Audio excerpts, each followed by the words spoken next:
Nampéné Traoré, bonjour.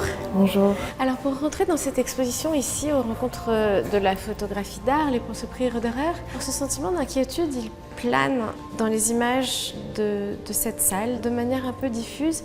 Comment vous avez composé cet ensemble d'images? Ça a commencé comme un exercice de style. Donc j'étais en burn-out, je relisais Errance de Depardon. Il s'était donné comme consigne d'utiliser uniquement un certain type de pellicule, un certain type de paysage. Et je me suis dit, bon, comme j'ai plus d'idées, je vais faire pareil. Et du coup, j'ai décidé de prendre des photos uniquement d'absence, presque sans corporalité, en paysage avec une pellicule que je n'utilisais jamais, qui est la Gold 200. Et en fait, ça a été une espèce de respiration à un moment donné, de m'intéresser complètement aux choses inverses auxquelles je m'étais intéressée jusqu'alors en fait. Ces images, elles s'impriment sur différents supports. Comment vous décidez le support sur lequel vous tirez vos images? Le but, c'est qu'il y ait toujours de la matérialité à l'intérieur de la photo, qu'elles n'aient pas le même poids, qu'elles n'aient pas la même envergure dans l'espace. Par exemple, cette brisure de mur, pour moi, c'était évident qu'il fallait justement ce collage qui casse l'espace d'exposition en carré, qui casse un peu les volumes, etc. C'est la même chose pour le plexi. La photo est sous le plexi. Ça oblige à une distance avec la photo. C'est une forme de pudeur aussi qui vous conduit à jouer sur le flou? Oui, tout à fait. J'aime bien jouer sur le flou pour des choses qui doivent être très nettes. Notamment, par exemple, là, c'est le seul regard frontal de l'exposition et il est flou. J'aime bien cette frustration qu'on peut avoir à le regarder et au contraire, des choses qui sont plus évanescentes. J'aime bien le faire très très net. Donc j'aime bien cette contradiction aussi qu'on peut avoir avec le flou. Il y a dans ces images une sensation de sommeil souvent, quelque chose de l'ordre du rêve, mais donc aussi de l'image invisible. C'est une exposition qui parle du fantôme, qui parle de la trace, qui parle de ce qu'on laisse et je trouve ça assez intéressant qu'il y ait toujours des petits indices de mes inspirations. Donc il y a Coma. En film, forcément, j'étais obligée de mettre les parapluies de Cherbourg. Donc quand j'ai fait cette photo, je me suis dit bien sûr qu'il faut que je l'utilise. Quelle sorte de fantôme on voit dans cette image avec la présence des parapluies de Cherbourg dans cet écran d'ordinateur?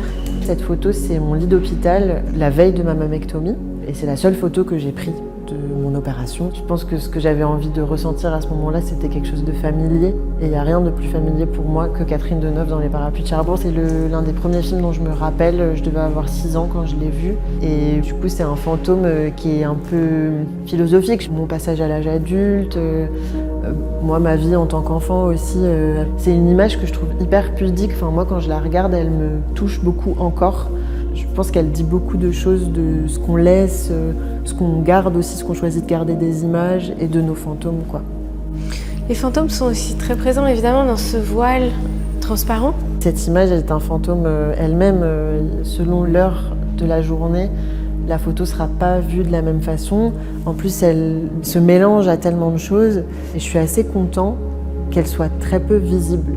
Qu'il faille un peu aller chercher, qu'il faille un peu se battre avec l'espace pour la voir correctement. C'est pour ça que vous l'avez mise dans cette position? Ouais, aussi. Vous vous déplacez peut-être aussi pour... Oui, moi j'ai l'impression que ce voile, il joue un peu comme un filtre.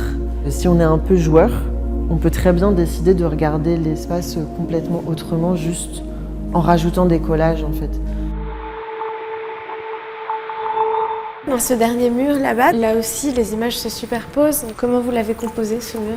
Moi je viens de Tumblr et c'est pour ça que je construis mes espaces d'exposition aujourd'hui comme ça. C'est qu'en fait je continue à faire du collage mais en grandeur nature, quoi, en utilisant les murs comme des pages.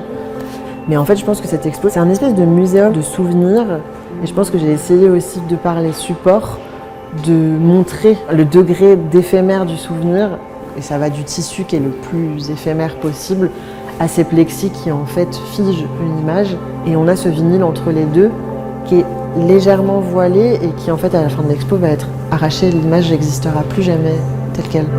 Et pour finir, on a parlé beaucoup de photographie, vous dites que Tumblr est votre nourriture en matière d'image. Néanmoins, je trouve qu'il y a dans ce mur quelque chose d'extrêmement pictural.